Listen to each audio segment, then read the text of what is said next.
जल्दी से निकाल के पढ़े। कर्मचारियों में से जो लोग यहोवा के वचन का भय मानते थे, उन्होंने अपने अपने सेवकों और पशुओं को घर में हाँक दिया। हाँ, उन्होंने अपने पशुओं को क्या कर दिया, वरन दुश्मनों को भी लोगों ने बचाने की कोशिश की। दुश्मनों को, उनके पशुओं को बचाने की कोशिश की, क्योंकि जब विपत्ति उनके ऊपर पड़ी, ओलों की विपत्ति पड़ी, तो वो ओले जब जमीन पर गिरते थे तो उसमें से आग निकलनी शुरू हो जाती थी। इस प्रकार के वो ओले थे, जब पशु के ऊपर गिरे या किसी के ऊपर गिरे तो वो झुलस जाता था। तब इस्राएलियों ने, जो परमेश्वर का भय मानते थे, और उन्होंने देखा कि जो फिरौन के लोग भी जो परमेश्वर का भय मानते थे, उनकी उन्होंने, जो दुश्मन पक्ष के थे लेकिन उनके अंदर भी परमेश्वर का भय था, उनको भी और उनके पशुओं को भी बचाने के लिए इन लोगों ने, इस्राएलियों ने उनके पशुओं को घर में डाल दिया और उनको भी घर में डाल दिया, ताकि कोई भी विपत्ति परमेश्वर की जो है इनके ऊपर ना पड़े। मिस्र के ऊपर, मिस्र में ये जो लोग भय मान रहे हैं इनके ऊपर ना पड़े। हालेलुया। निर्गमन 1:17 पढ़े, वहां पे क्या लिखा है? परंतु वे दाइयां परमेश्वर का भय मानती थी, इसलिए मिस्र के राजा की आज्ञा न मानकर लड़कों को भी जीवित छोड़ देती थी। हाँ, वो किसका भय मानती थी? परमेश्वर का भय मानती थी। मैंने कहा ना कि ये लोग झूठ बोलते थे, क्योंकि वहां पे क्या था, आज्ञा निकली थी कि पुरुष, लड़का अगर पैदा होगा तो उसको मार डाला जाए और लड़की होगी तो उसको बचा लिया जाए। तो लड़कों को भी वो दाइयां जो है बचा लेती थी, क्योंकि वो परमेश्वर का भय मानते थे। और राजा के सैनिक जब पूछते थे क्या पैदा हुआ, तो लड़की बताकर जो है उनको छिपा लिया जाता था। झूठ बोलती थी। इसी तभी से कहावत चली कि किसी के जीवन को बचाने के लिए अगर झूठ बोला जाए तो परमेश्वर झूठ को झूठ नहीं मानता, क्योंकि किसी की जिंदगी बचाने के लिए वो बोली गई थी। निर्गमन 14:31 पद पढ़े। पर जो अपना पराक्रम दिखलाया था, उसको देखकर इस्राएलियों ने यहोवा का भय माना और यहोवा पर और उसके साथ मूसा पर भी विश्वास किया। हाँ, उसके बाद उन्होंने, उससे पहले इस्राएली मूसा पर विश्वास नहीं करते थे। उससे पहले वे लोग उसको जो है डांट कर भगा देते थे। जैसे आज अगर आप किसी से कुछ कहें तो आपको क्या कहें, अरे तुम मेरे सामने पैदा हुए, मुझे क्या सिखाओगे, तुम तो निकलो, तुम मेरे दुश्मन हो, तुम ये हो, तुम सिर्फ ईसाई बनाना जानते हो, तुम धर्म परिवर्तन कर। और इस प्रकार से वे लोग जो है हमें धुतकार देते हैं। लेकिन इसी प्रकार मूसा को भी लोगों ने धुतकारा, क्योंकि वो सही से बोल नहीं सकता था, तुतला के बोलता था। लेकिन जब भी परमेश्वर ने इन ओलोवृष्टियों से और सारी विपत्तियों से उनको बचाया, तब इस्राएलियों ने परमेश्वर पर विश्वास किया और मूसा पर भी विश्वास करके मूसा को अपना लीडर माना। बोल प्रभु यीशु मसीह की जय। निर्गमन 19:9 पद पढ़े। निर्गमन 19:9 पद।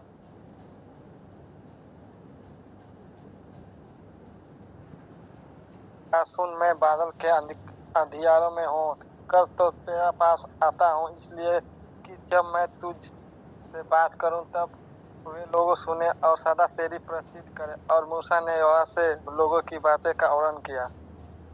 आमीन, हालेलुया। मूसा की बात को सुन नहीं रहा था, लेकिन जब यहाँ पर उन्होंने उसका बात को विश्वास किया, मूसा पे विश्वास किया, तब जो है परमेश्वर ने मूसा को कहा कि मैं तेरी ख्याति को और बढ़ाऊंगा, इनके मन में और विश्वास पैदा करूंगा, मैं बादल में होकर तुझसे बात करूंगा और ये सब लोग सुनेंगे, तब ये लोग जो है तुझ पर और अधिक विश्वास करने पाएंगे। देखो, आपको परमेश्वर इस्तेमाल करना चाहता है तो हर तरीके से, कहीं ना कहीं किसी भी तरीके से वो आपको इस्तेमाल करेगा और लोगों में आपको प्रतिष्ठित बनाना है, महान बनाना है, शिरोमणि करना है, तो परमेश्वर उसके लिए खुद मैदान को तैयार करता है, पूरी मेज को वो बिछाता है। इसलिए भजन संहिता 23 कहता है कि परमेश्वर दुश्मनों के आगे हमारे लिए मेज बिछाता है। तो अगर आपको परमेश्वर इस्तेमाल करना चाहता है तो ये सबसे बड़ी बात है कि वो आपके लिए फील्ड को तैयार करेगा।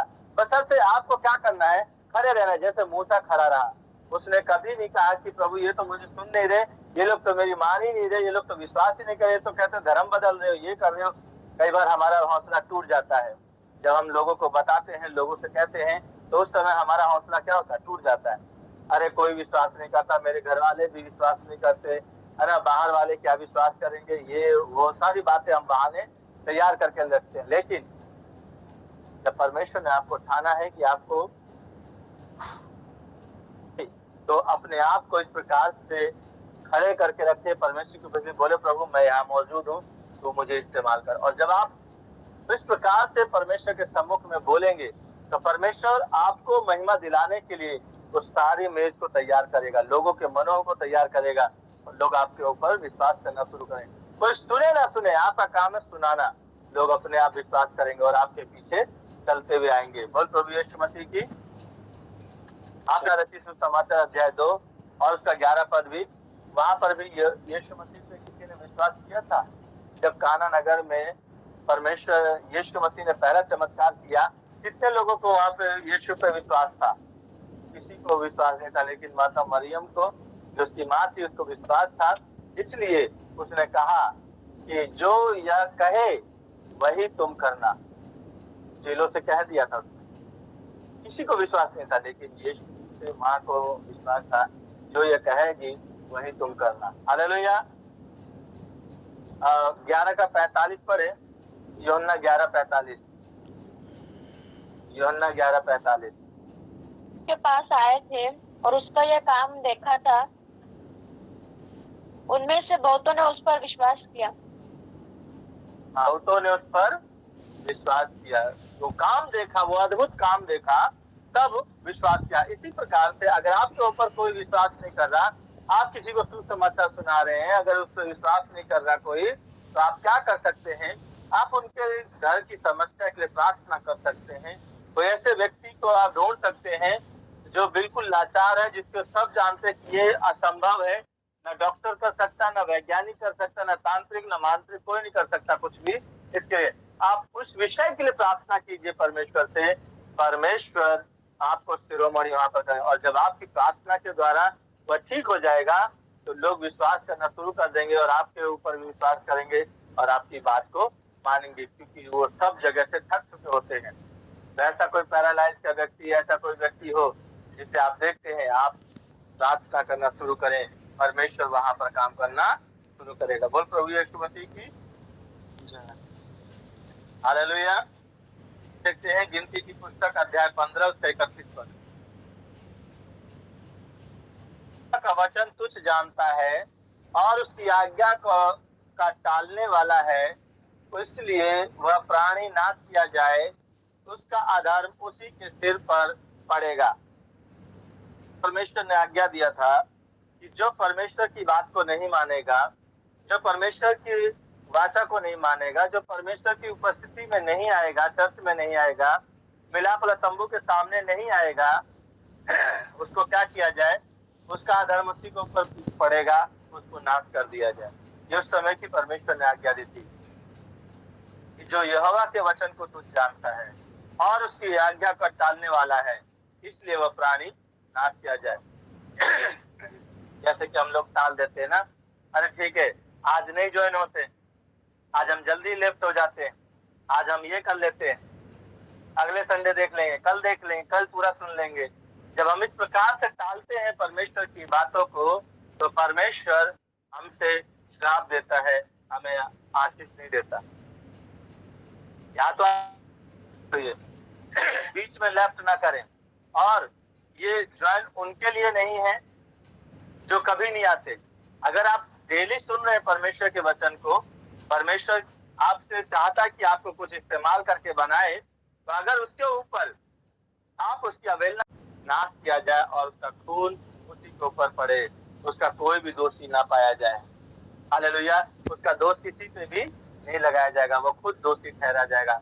इसलिए लोग कहते हैं अरे बहुत पाप किए इसने, इसलिए इसका अच्छा हुआ मर गया, अच्छा हुआ इसके साथ ऐसा हुआ। सब लोग कहना शुरू कर देते हैं ऐसे लोग। तो हमें इस बातों से बचना है।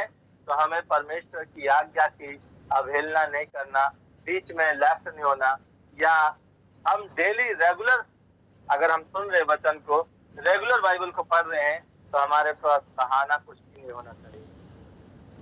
परमेश्वर की उपस्थिति में हम हमेशा बने। चाहे आप शादी में जा रहे हो, चाहे पार्टी में जा रहे हो, कहीं भी जाइए, 10 बजे से लेकर के जो 11 साढ़े 11 का टाइम है, तो अपने लिए सेपरेट बना के रखें।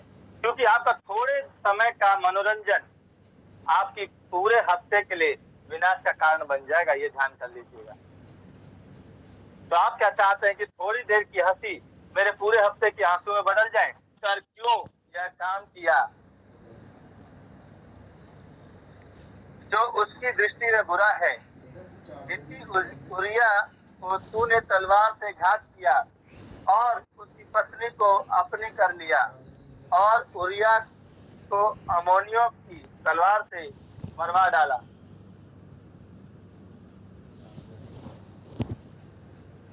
परमेश्वर की आज्ञा की जो अवहेलना करेगा, श्राप और दंड उसको तुरंत मिलेगा। राजा दाऊद ने भी ऐसा ही किया कि जब वह अपने महल की छत पर टहल रहा था, तो उसको एक स्त्री नहाती हुई मिली और उसको देखकर वो मोहित हो गया और उसे अपने पास बुलाया। लेकिन उसका पति जिंदा था, जो उसी की सेना का सिपाही था। तो उस स्त्री को पाने के लिए उसने उसके पति को सबसे आगे करवा के मरवा दिया दुश्मनों से। परमेश्वर को ये बात अच्छी नहीं लगी। उसने कहा, स्त्री तूने ब्याही ठीक है, स्त्री को तूने रख लिया, उसकी ये भी ठीक है, मैं मान लेता हूँ, लेकिन तूने उस व्यक्ति को मरवाया क्यों? इसलिए उसका दंड तुझे मिलेगा। और उस स्त्री से जो पहला बच्चा हुआ दाऊद का, वह इतना बीमार पड़ा और वो मर गया। परमेश्वर ने उसे जो है जिंदा नहीं रखा। उसके बाद दूसरी जो संतान हुई उसको राजा सुलेमान कहते हैं, जिसमें बुद्धिमान कोई भी नहीं था, क्योंकि परमेश्वर राजा उसको जबरदस्ती बल के साथ लेकर आया था। और परमेश्वर ने दाऊद को अपना दिल कहा था।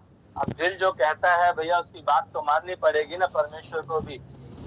तो उसने भी उसे बहू करके स्वीकार कर लिया, निकाला नहीं, लेकिन उसी की संतान को उसने राजा बनाया।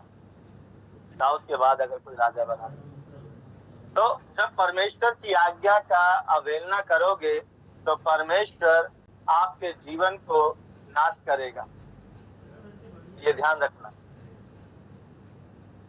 हत्या करोगे, उसकी हत्या का अगर आप परमेश्वर की अवहेलना कर रहे हो, परमेश्वर के वचन की अवहेलना कर रहे हो, उसकी बात नहीं मान रहे, उसकी नहीं सुन रहे, अपनी मर्जी से चल रहे हो, तो आपका खून आपके ऊपर पड़ेगा।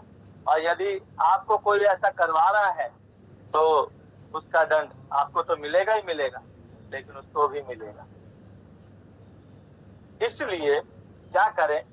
परमेश्वर की आज्ञा को कभी भी ठुकराए नहीं, उसका वचन की पालन करने की कोशिश करें।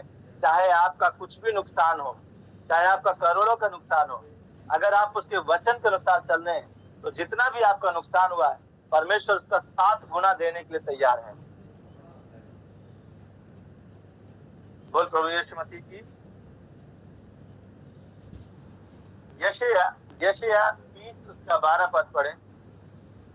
यशायाह 30 उसका 12 पद का नाम मानना, उसके फल क्या क्या है, उसको क्या क्या नुकसान होते हैं। जैसे हम लोग सोचते हैं ना, मनुष्य होने के नाते हम लोग सोच लेते हैं कुछ नहीं होता, लेकिन मिला। दिल का पवित्र यो कहता है, तुम लोग जो मेरे इस वचन को निकम्मा जानते और अंधेर और कुटिलता पर भरोसा करके उन्हीं पर टेक लगाते हो। हाँ, इस कारण इस्राएल का पवित्र यो कहता है, तुम लोग जो मेरे वचन को निकम्मा जानते हो। ये वही लोग करते हैं जो परमेश्वर को निकम्मा जानते हैं। और जब वचन को निकम्मा जाना, परमेश्वर को निकम्मा जाना। मुझे निकम्मा जाना तो इसका मतलब परमेश्वर को निकम्मा जाना, पास्टर को निकम्मा कहना, परमेश्वर को निकम्मा कहना, उसके वचन को निकम्मा कहना। तो इसलिए कहता है कि निकम्मा जानते और अंधेर और कुटिलता पर भरोसा करके उन्हीं पर विश्वास करके चलते हो, इस कारण यह अधर्म तुम्हारे लिए ऊंची जीत का टूटा हुआ भाग होगा, जो फट कर गिरने पर हो वह अचानक पल भर में टूट कर गिर पड़ेगा। इसीलिए कई लोग जो है हमारे जीवन में आते तो हैं, लेकिन पल भर में वे लोग जो है नाश हो जाते हैं। क्यों नाश हो जाते हैं? जो जिसके ऊपर हमारा भरोसा है, उस भरोसे को परमेश्वर तोड़ देता है। मनुष्य नहीं तोड़ता आपका भरोसा, लेकिन परमेश्वर के मन को ऐसा करता है कि वो भरोसा टूट जाए, क्योंकि वो झूठी भीत बनाने नहीं देता किसी को। इसलिए परमेश्वर ने कहा, अभी गीत भी हमने सुना, कि आपका भरोसा हमेशा ऊपर की तरफ होना चाहिए। आपको हमेशा ऊपर देखना है, ना कि सामने लेवल में या नीचे देखना है। क्या गीत गाया था हमने? पर्वतों को देखूंगा मैं, मुझे सहायता वहीं से मिलेगी, न दिन के धूप से न रात की चांदनी से मेरी कुछ हानि होगी। तो वचनों को जब आप गीतों के रूप में पिरोकर गा रहे हैं, तो ये बात अपने आप जहन में डाल लीजिए कि परमेश्वर वो आपसे बातचीत कर रहा है। उन वचनों की मीनिंग है। हमारे गीत ऐसे नहीं है जो सिर्फ डीजे पर शोर मचाने वाले हैं, कान के पर्दे फाड़ने वाले हैं।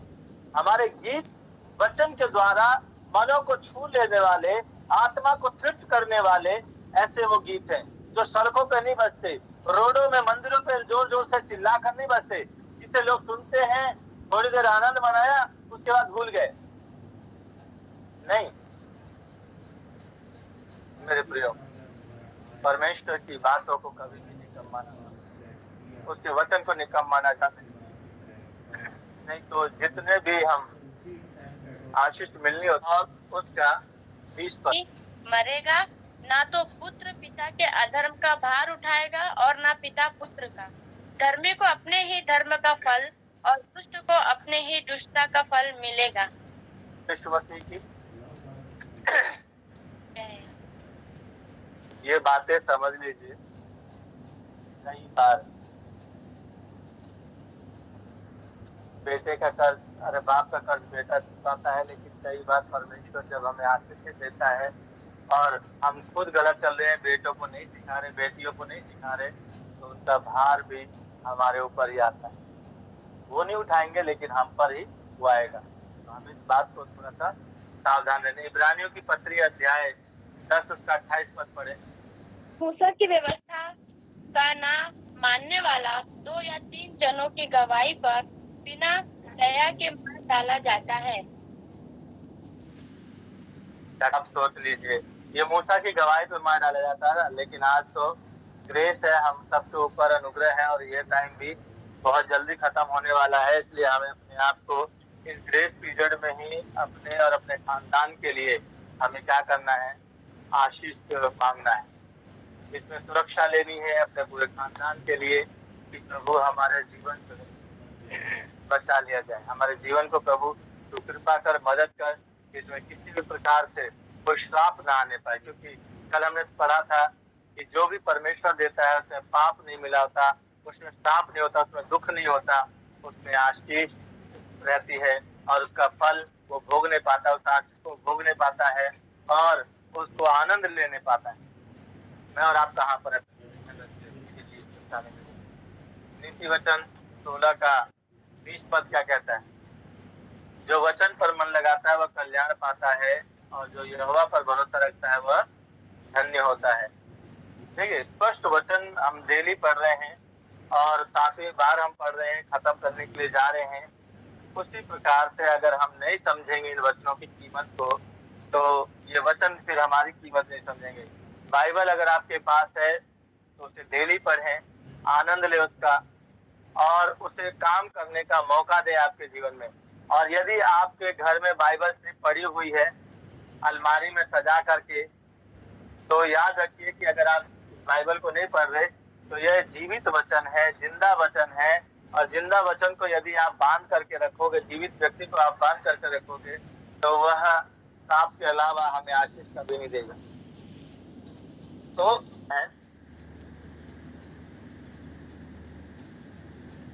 भजन संहिता 32 उसका 10 पद क्या कहता है? पीड़ा होगी, परंतु जो यहोवा पर भरोसा रखता है वह करुणा ही घिरा रहेगा। वो करुणा से घिरा घिरा रहेगा और पीड़ा होगी। और दुष्ट कौन है? जो परमेश्वर के वचन को सुनकर, जानकर, मानकर और ये सोचता है छोड़ना क्या करना है, आज मेरा पति मुझे डांट रहा है, आज मेरी पत्नी मुझे लड़ रही है कि हम ऑनलाइन ना हो, आज मेरे ये हो रहा है, आज मेरा वो हो रहा है, आज मेहमान आ गए, आज हम नहीं जुड़ रहे। तो ऐसे लोगों को बहुत पीड़ा होगी। परमेश्वर ने आपको चुना है, उन 700 लोगों के बीच में से आपको यहाँ पे चुनकर ठहराया है कि आप उसके वचन को सुने और आगे बढ़ें और अपने जीवन, अपने परिवार के जीवन के लिए आप यहाँ पर प्रार्थना करें, करुणा से घिरे रहें। अगर आप बुराई करते हैं, आप ऐसी करते हैं, दुष्टता के काम करते हैं, यकीन मानिए फिर आपसे बड़ा कोई, क्या कहते होते, एक तरीके से कहते हैं बदनसीब कोई भी नहीं है। कि सामने 17 का 7 पढ़े, यिर्मयाह 17 का 7। यहोवा पर भरोसा रखता है जिसने परमेश्वर को अपना आधार माना हो। तो हर वह पुरुष, आशीषित है वह पुरुष, ब्लेस्ड है वह पुरुष, है ना? एक बार फिर से पढ़े, धन्य है वह पुरुष, हाँ, जो यहोवा पर भरोसा रखता है, जिसने परमेश्वर को अपना आधार माना है। आधार है तो दुनिया में हम वेरीफाई हैं, दुनिया में हमारा मान सम्मान बना रहेगा, क्योंकि हम लोग हमारा आधार कौन है? हमारी पहचान कौन है? यीशु मसीह। हमारा आधार कार्ड कौन है? यीशु मसीह, जिसमें हमारा भूत, भविष्य, वर्तमान तीनों सुरक्षित है। वह परमेश्वर, हमारा एक एक पल सुरक्षित है। वो परमेश्वर वो जो रात को कहता है उसको आधार बना ले। आपका आधार क्या है? आज जरूर इस विषय का 26 का 1 पद क्या कहता है? भजन संहिता 26 का 1। ऐसे चलता रहा हूँ और मेरा भरोसा यहोवा पर अटल बना रहा है। हाँ, मेरा यहोवा पर, परमेश्वर पर अटल है। तो आप जो कुछ भी कहोगे, जो कुछ भी मांगोगे, स्वर्गीय पिता उसे पूरा देगा, क्योंकि यीशु मसीह का ये वायदा है। यूहन्ना 15, 16, 17 अध्याय को जब आप पढ़ते हैं तो वहां पर परमेश्वर ने, यीशु मसीह ने स्वर्ण अक्षरों में और मोटे मोटे अक्षरों में लिखा हुआ है कि तुम जो कुछ भी मेरे नाम से मांगोगे पिता से वह बना देगा। वो सब कुछ करेगा, पूरा करेगा, हर बुराई से आपको बचा के रखेगा, क्योंकि तुमने मेरी सुनी है, तुमने मेरी बात मानी है, तुमने मेरे वचनों को अपने जीवन में उतारा है। इसलिए परमेश्वर तुम्हारे लिए पूरा करेगा, क्योंकि तुम मेरे बिना कुछ नहीं कर सकते। 18 पद क्या कहता है? नीति वचन 13 उसका 18 पद, ठीक है। जो शिक्षा को सुनी अनसुनी करता है वो निर्धन होता है, परंतु अपमान पाता है, परंतु जो डांट को मानता है उसकी महिमा होती है। तो जब मैं आपको डांट रहा हूँ किसी बात के लिए, या कोई बड़ा आपको डांट रहा है किसी बात के लिए, तो आप ये ना सोचे कि आपका वो दुश्मन है या आपसे बैर करता है, आपसे प्रेम नहीं करता। याद रखिए कि आपको परमेश्वर प्रेम करता है, इसलिए वो डांटता है।